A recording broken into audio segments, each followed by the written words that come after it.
It finally happened. The Carolina Panthers and the Minnesota Vikings agreed to terms to send Adam Thielen back home to Minnesota, which means the future is now for the Panthers' young wide receiver core. And also, does it mean that Hunter Renfrow has a future this season in Carolina? We'll talk about that right here on Locked On Panthers.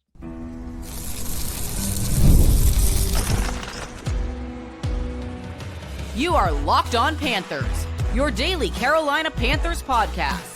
Part of the Locked On Podcast Network, your team every day. Welcome into another edition of the Locked On Panthers podcast, a part of the Locked On Podcast Network. I'm your host, as always, Julian Council, talking Carolina Panthers with you every Monday, Tuesday, Wednesday, Thursday, and yes, of course, Friday, your team every day. That's our motto here on the Locked On Podcast Network. Thanks for watching the show right here on YouTube and listening wherever you listen to your favorite podcast. Be sure to follow me, Julian Council, over on Twitter and Blue Sky at Julian Council, because next Wednesday, the weekly Wednesday mailbag is back every single week of the regular season here on the show. All you got to do is either at me or DM me over on Twitter at Julian Council, or at me over on Blue Sky, also at Julian Council, to get your questions in for next week's edition of the weekly Wednesday mailbag right here on Locked On Panthers. Today's episode of Locked On Panthers is sponsored by our good friends over at PrizePicks, who are back again this season. Download the PrizePicks app today and use code LOCKEDONNFL to get $50 in lineups after you play your first $5 lineup. Let's get to it. The big story of the day here in Carolina was the Panthers finally sending Adam Thielen back home to Minnesota. We talked about this a week ago heading into the final preseason game where, of course, Panthers starters were not going to play, whether Adam Thielen was going to be shipped off and Carolina was going to stick with a young seven-man wide receiver core. We saw heading through the weekend that Adam Schefter had put out that Minnesota was interested. If you listen and watch Locked On Panthers, you already knew here first that the Vikings were interested in Adam Thielen. The question, though, was Carolina interested in doing that? Was Adam interested in going back home? And we found out that answer today, and even some reporting earlier this week said that Adam Thielen was wanting to go back home to Minnesota. We did have Steve Canales, the Carolina Panthers head coach, about that this afternoon, and he said that Adam never communicated that to him at all, just said that he's here to play for Carolina. He's a Panther, he's a professional, and if he would have been here in Carolina, he would have played, been happy, and now he's in Minnesota. I'm sure he's going to play and be happy there back at home. But as far as the terms of the trade go, I was not a fan of any idea of Carolina just getting a bunch of just late round picks and that being enough for a player who I believe could still help them this season. If Minnesota, who had been calling around the entire league, really wanted Adam Thielen, they needed to pony up. They needed to give Carolina like a fourth round pick. If that was something that Carolina was going to get, then I'm like, yeah, absolutely. Let it happen. I preferred to see Adam Thielen at least stick around for the first couple of weeks of the season, and maybe that's delaying the inevitable, which of course it's already happened, but I wanted to just give the Panthers younger wide receivers an opportunity to ease their way into the season and then eventually phase Adam Thielen out of the offense instead of doing this now, which they've gone and done. But looking at the compensation, the Panthers receive a 2026 fifth-round pick from Minnesota and a 2027 fourth-round pick from the Vikings as well. The Vikings, of course, receive Adam Thielen, a conditional 2026 seventh-round pick, and a 2027 fifth-round pick. So the Panthers move up earlier in 2026 and in 2027, and they effectively balance out with a fourth round pick for Thielen, which is what I have been saying. If that was what they were going to be offered, then yeah, you make that deal happen right now, and you move on from a 35-year-old wide receiver who you're hoping gets beat out by the likes of Tetairoa McMillan, Xavier Legette, and Jalen Coker as the season plays out here in 2025. Now, the conditional seventh rounder in 2026 becomes a sixth rounder if Thielen is not active in 10 games or not on the 53-man roster for 14 games. So if Minnesota decides to phase him out after they get Jordan Addison and the rest of that wide receiver core back, or if Adam gets injured for whatever reason, that seventh rounder becomes a sixth rounder. I don't know why that would be the case. I'm not super concerned about that happening. I think it will end up being a 7th-round pick because I think Adam will be a part of that offense even when Jordan Addison, Jalen Naylor, and the young receivers come back and are ready to play and be a big part of that Vikings offense. So overall, happy for Adam to finish off his career back home in Minnesota, get the fight with the Vikings, a team that was in the playoffs last year, had a ton of success with our old pal Sam Darnold, now J.J. McCarthy, the rookie quarterback who apparently Thielen has worked out with before over the last couple of off seasons, which is really interesting how that's the case. Very easy transition. They have their house there. Of course, he's from there. He already knows Kevin O'Connell's offense really tight with Justin Jefferson. And there was a video out there on social media from his wife just of him telling his daughter that they're going back home and how excited his child would be when they picked him up from school, and saying that he was probably going to cry knowing they were going back home to Minnesota. So truly happy for him, because this is a game played by a bunch of human beings. This is a man who laid his body on the line the last 2 seasons in Carolina, was excellent in 2023. Last year got banged up, but still was the top receiver, was a great leader in that locker room, never threw the quarterback under the bus. And yes, I know we had that moment last year in week 2, but I think you can look at Adam Thielen, thank him for his service and what he was able to give when the receiving core was truly suspect here a couple seasons ago. And then even last year, helping usher along some of these young guys, and throughout this offseason to where Carolina feels comfortable at this point in time making this move. Some other notes as far as just the compensation: Jonathan Jones, former Carolina Panthers beat reporter for the Charlotte Observer, now with the CBS NFL Insider. He says his understanding is that Thielen will rework his deal in Minnesota. He's owed $8.5 million this year. Carolina already paid 1.75 roster bonus back in the spring. So the other $7 million left, or whatever it is, that's all on Minnesota to figure out. So apparently he's going to take a pay cut to go back home. Not the Panthers' problem. They're able to facilitate that trade again, effectively getting a 4th rounder for Thielen. And this begins a youth movement here in Carolina. Looking at the ages and just the year in the NFL that the wide receiver core is at now, Tetairoa McMillan, welcome. You are now the number 1 wide receiver. When you get selected 8th overall, and then they trade away the de facto number 1 from the last couple of seasons, 35-year-old Adam Thielen, you become the top receiving option on this team, and a world of expectations are going to be placed on T-Mac now heading into the season. They were already going to be there, but they certainly have been ratcheted up now that he truly is number 1 receiver. Will start at X, which was going to be the case anyways heading into the year. He's 22, and he's a rookie. Never played a single snap, of course, in a regular season game in the NFL. Xavier Legette, who was drafted in the 1st round last year, a ton of pressure is off of him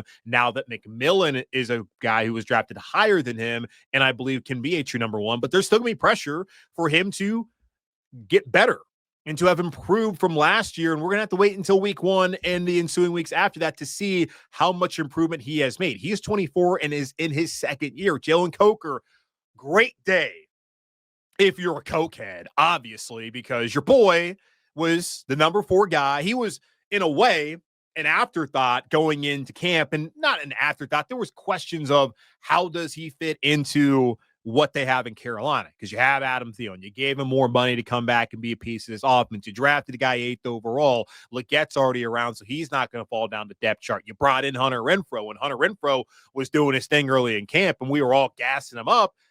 It was like, does Jalen Coker even exist anymore? Then Hunter goes down. Jalen starts doing what he did when he played last season, even helped on his special teams, solidified his spot, which was really never a concern in the first place. But now, special teams? What about special teams? He's not going to need to play that because he's going to be among the top 3 guys. And we asked him this afternoon about that, if he was going to still play. And he said, I'll do whatever they ask me to do. I'm guessing they're not going to ask you to do that now, considering you're going to be the number 3 wide receiver and be able to play at Z and right there in the slot where Adam was. And I'm thinking primarily in the slot. So massive day for the Cokeheads to have their boy right there in position to be the number 3 receiver. And he's one of the most experienced guys in this locker room. And I asked him just about, are you now stepping into a leadership role?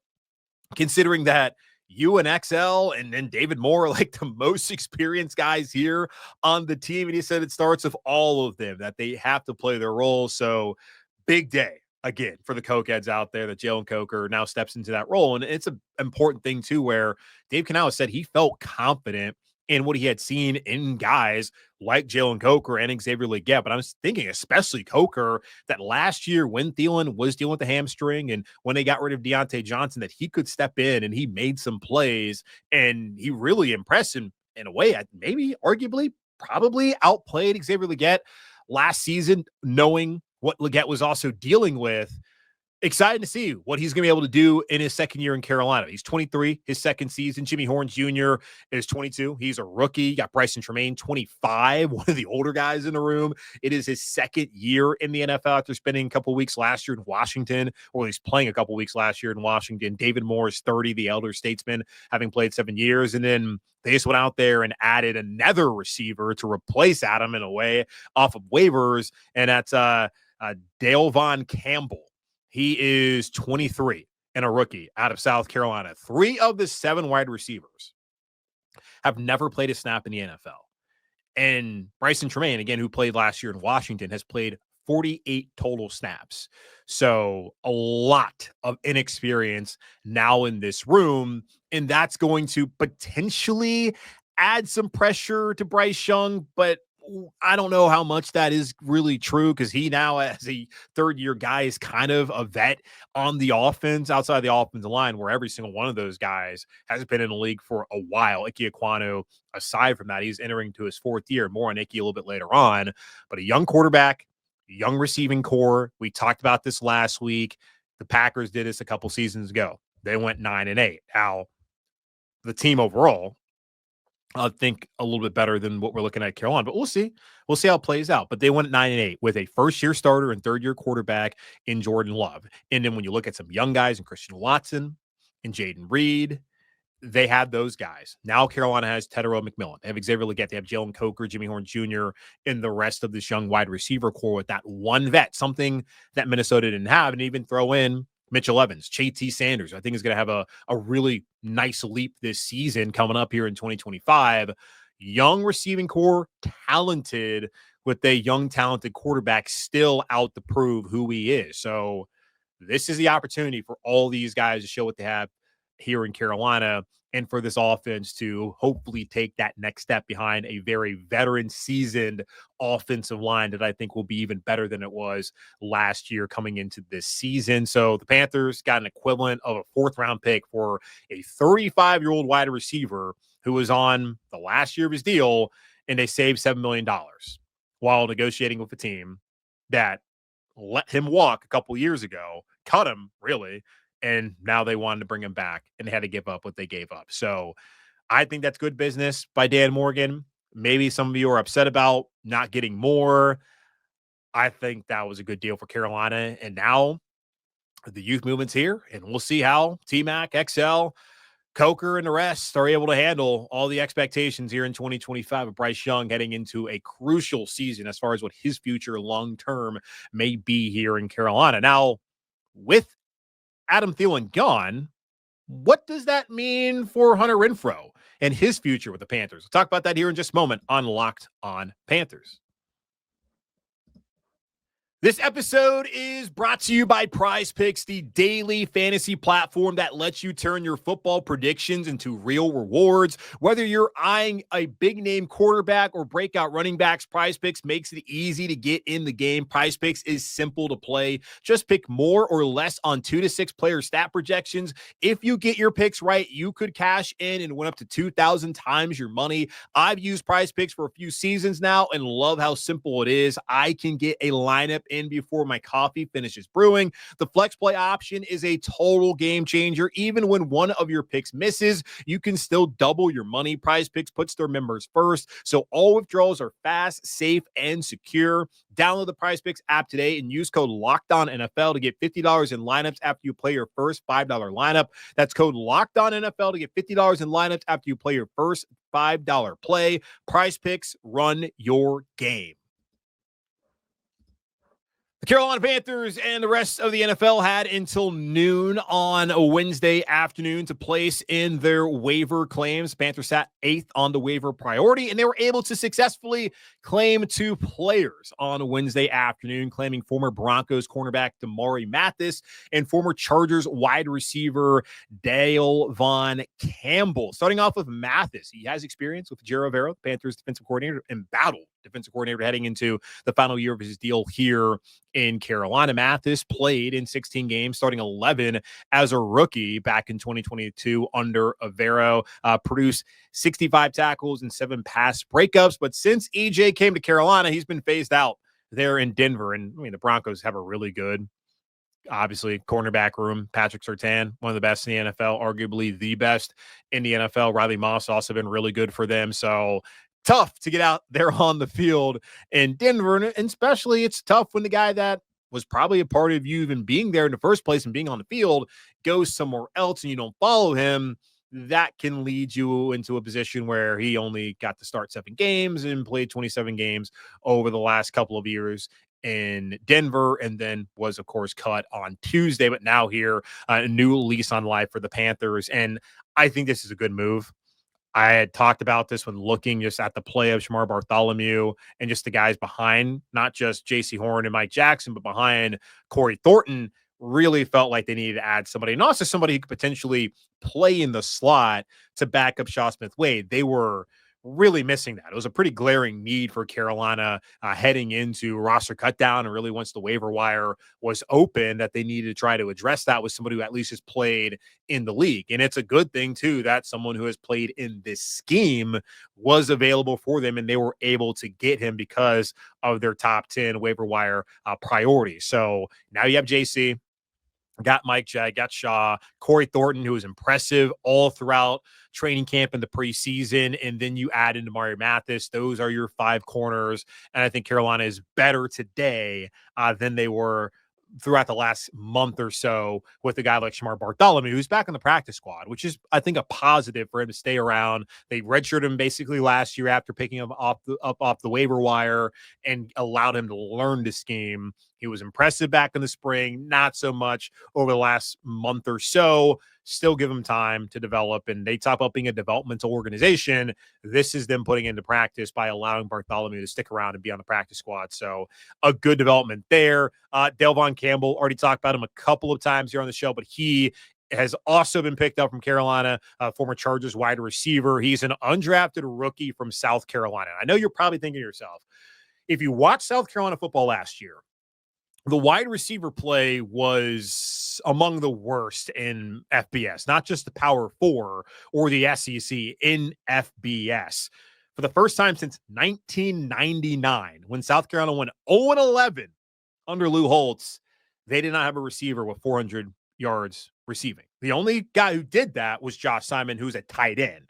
So that just gives you a peep of how bad the receiver play was last year in Columbia. And it's not like it was the quarterback, because everyone's talking about Lenore Sellers being a Heisman Trophy candidate and a top 5 pick in the draft come April. The receiver play was bad.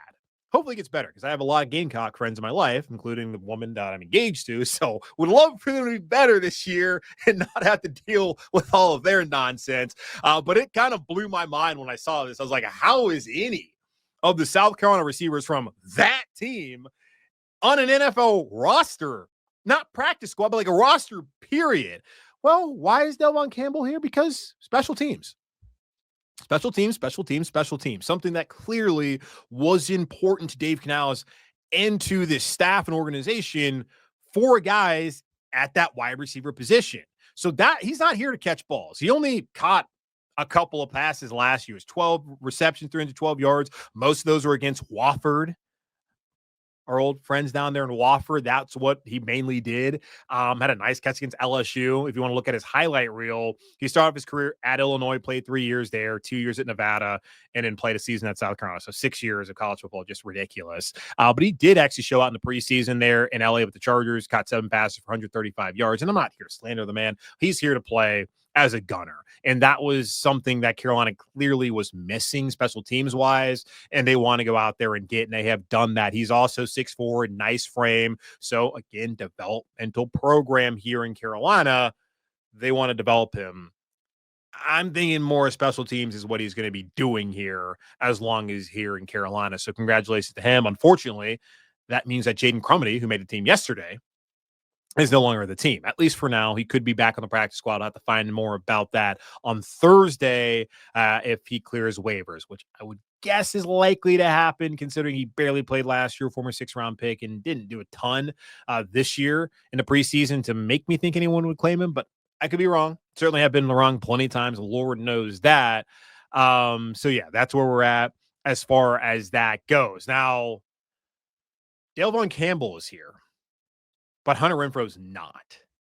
Adam Thielen's been traded away, and Hunter Renfrow still wasn't brought back. And I had plenty of people hitting me up in my DMs at Julian Council over on Twitter and also at Blue Sky, just asking about Hunter Renfrow. Once Adam got traded away, like, does that mean Hunter's going to come back? And I told them, maybe. Let's wait to see what the waiver claims are. And now that we've seen the waiver claims and also heard from Dave Canales, it's hard to envision that happening at this moment in time. Now, Dave, he talked about it was great having Hunter around. They want to get him back to what he was before the ulcerative colitis, back when he was a Pro Bowler. But also, he talked about just there was the peaks, the beginning of training camp, then there were the valleys, him having the hamstring injury, and then not standing out at all once he came back. So you got to look at it too. How much has changed since yesterday? Adam Thielen's not here, and they've added a guy in Delvon Campbell to be a gunner for them on special teams. They still have 7 wide receivers. And you look at the wide receivers that are at the bottom of the depth chart behind Legette, McMillan, and Coker now. David Moore, special teams. Jimmy Horn, special teams. Bryson Tremaine, special teams. Delvon Campbell, special teams. So that clearly was a big reason why he did not make this team. The consistency, wanting him to get back to what he was before, that's something that Dave brought up.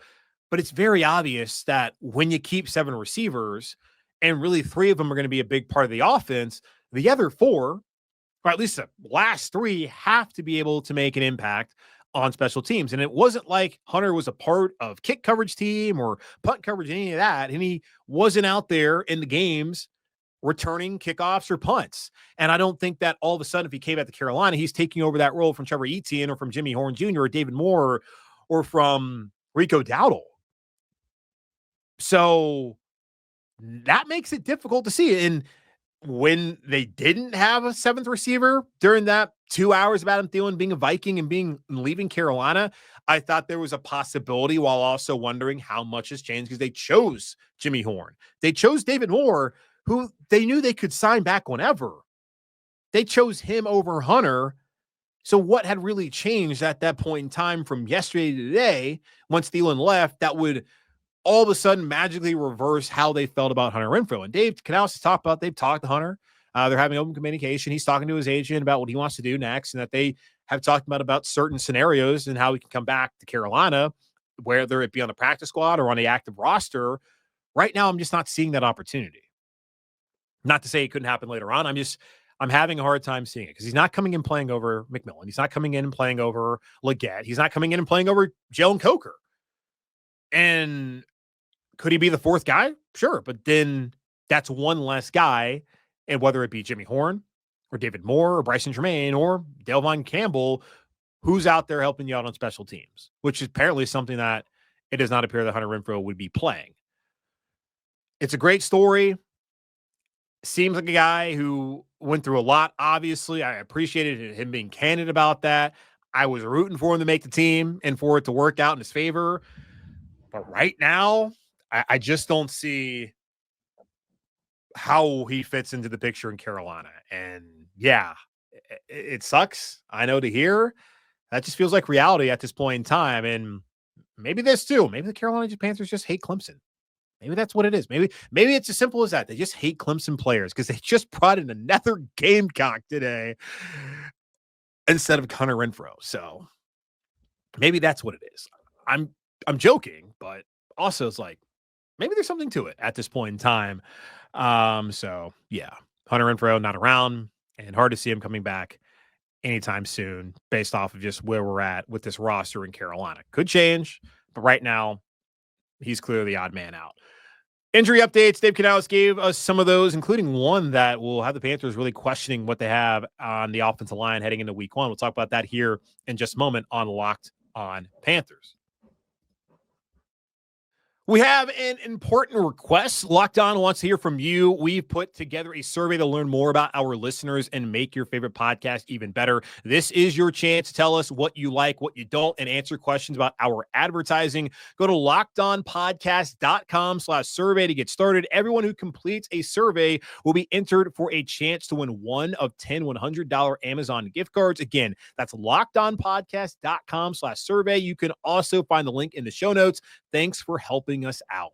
Guys, you've probably heard of Viagra or Cialis. Maybe you've even tried them, but if you're looking for something beyond the usual pill, it's time to meet Rougiette Ready. Rougiette Ready is a next-gen prescription treatment designed to amplify arousal in the brain and boost blood flow. Unlike the usual pills that can take hours, Rougiette's 3-in-1 formula dissolves under your tongue and kicks in fast, on average in 15 minutes. Effects can last up to 36 hours, so you can stay confident and in control when the moment is right. If traditional options haven't worked, Rougiette might be the answer. Over 150,000 men have already made the switch. Head to Rougiette.com/LockedOnNFL and use code LockedOnNFL to get 15% off today. That's RUGIET.com/LockedOnNFL to use promo code LockedOnNFL for 15% off. Individual results may vary with prescription treatment. Compounded drugs are permitted to be prescribed under federal law, but are not FDA approved and do not undergo FDA safety, effectiveness, or manufacturing review. Please visit the Rougiette website for full safety information.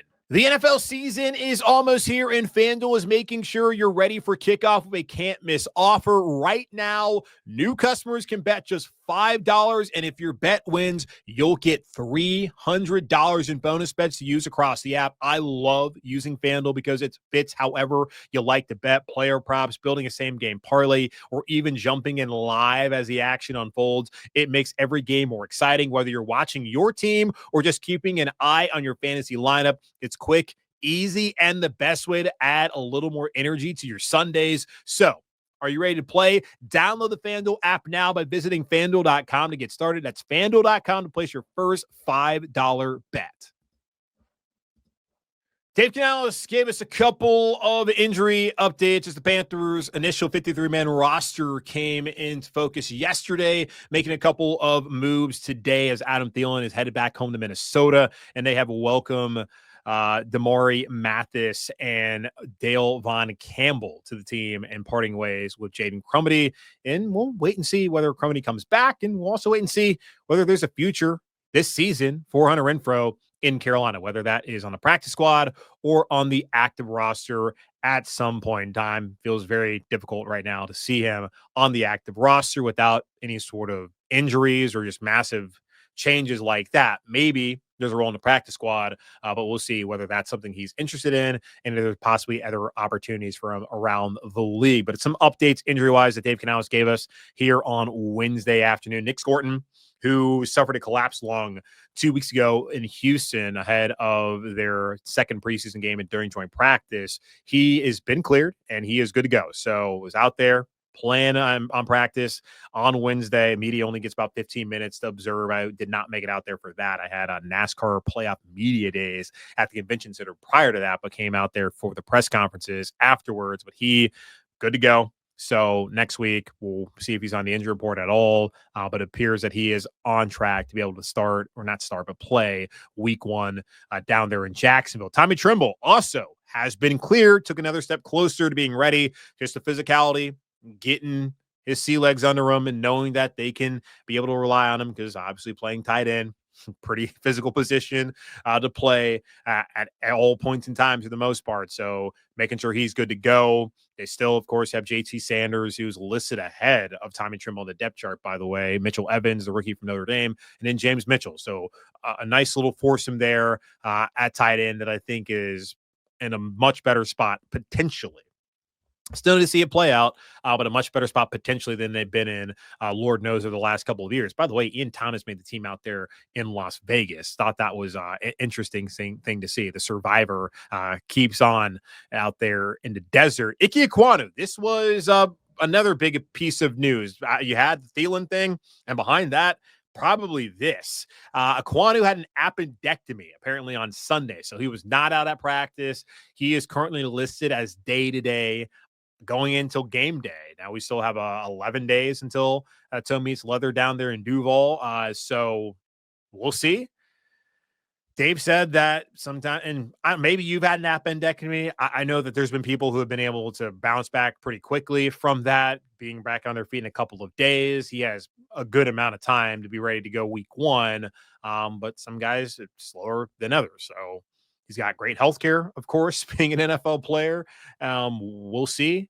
I'm not overly concerned, but in the meantime, Yosh Nijman will be repping at left tackle, which I found to be interesting that Yosh Nijman was the name that he mentioned. And then he also mentioned Brady Christensen, plus Brandon Walton, who's been signed back to the practice squad as another option at left tackle. One last thing, kicker. We talked about this, that while Matthew Wright and Ryan Fitzgerald were battling for that job, did not mean that they would absolutely be the long-term kicker this season in Carolina. Ryan Fitzgerald, as we know, has won that role. And Dave was asked about kicker, and he said that Ryan Fitzgerald is their kicker for now. So he says there's a lot of kickers in the league, more kickers than there are spots available for them. Fitzgerald's going to have to perform. I would guess they're going to at least let him get to week one. But if there's any sort of drop-off at all, Dave does not seem to be someone who's going to be patient with the kicker, which I understand, because kickers, they can cost you games, and we have seen that here in Carolina over the last couple of seasons. I can't really before Eddie Pinheiro, that one time in Atlanta, but before that, issues with Joey Sly, Ryan Santoso, Lord. So right now, gotta wait and see what's going on with Ickey. Same thing with Gordon Trimble. Sounds like Gordon should be good. Trimble probably going to be good as well. And then kicker, make your kicks, bud, because he definitely did not outperform Matthew Wright on the skinny post in practice. So Dave Canales is sending a message out to his rookie kicker from Florida State. But that's going to wrap up this edition of the Locked On Panthers podcast, part of Locked On Podcast Network, hosted by yours, Julian Council. Again, y'all subscribe or follow the show free over on YouTube or wherever you listen to your favorite podcast. And be sure to follow me, Julian Council, over on Twitter and Blue Sky at Julian Council, where I will be back with you next Wednesday for the weekly Wednesday mailbag. At me, DM me, get those questions into me right now. In the meantime, be safe, be happy, be whole. As always, keep pounding. On tomorrow's show, we'll talk about the youth movement that is now here in Carolina. Very young roster. And we'll talk also about the practice squad additions the Panthers have made and continue to look ahead to the 2025 season. Only 11 days away. Cannot wait. I'll talk to y'all tomorrow.